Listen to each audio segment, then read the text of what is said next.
Rowdy star Vijay Deverakonda pan India star గా grand entry ఇవ్వడానికి ready అయ్యాడు. పూరి జగన్నాథ్ డైరెక్షన్ లో లైగర్ చిత్రంతో పాన్ ఇండియా ఎంట్రీని అద్దరగొట్టడానికి పక్కా ప్లానింగ్ తో ఉన్నాడు. బాలీవుడ్ బ్యూటీ అనన్య పాండేతో లైగర్ లో రొమాన్స్ ని పండించేశాడట ఈ రౌడీ స్టార్. ఫ్లవర్ బుకేని అడ్డు పెట్టుకుని న్యూడ్ పిక్ ని నెట్టింట వదిలాడు విజయ్ దేవరకొండ. ఈ పిక్ నెట్టింట తెగ వైరల్ అవుతోంది.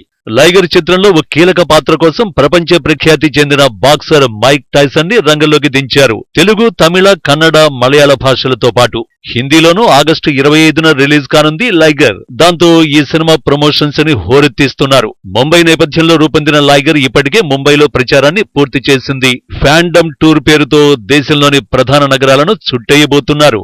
ఈ ప్రమోషనల్ టూర్ ఆగస్టు 11న పూణేలో మొదలవుతోంది. 12న చండీగఢ్, 13న చెన్నై, 14న వరంగల్, 15న హైదరాబాద్లలో పర్యటించబోతోంది లైగర్ యూనిట్. 17న ఇండోర్, 18న కొచ్చి, 19న బెంగళూరు, 20న గుంటూరు, 21న ఢిల్లీలో ముగించబోతున్నారు. సినిమా ప్రమోషన్స్ కి షాపింగ్ మాల్స్ ని కూడా ఉపయోగించుకుంటున్నారు. సినిమా ప్రమోషన్స్ లో కొత్త పోగొడలు పోతున్న లైగర్ ఎలాంటి ఫలితాన్ని పొందుతుందో చూడాలి మరి.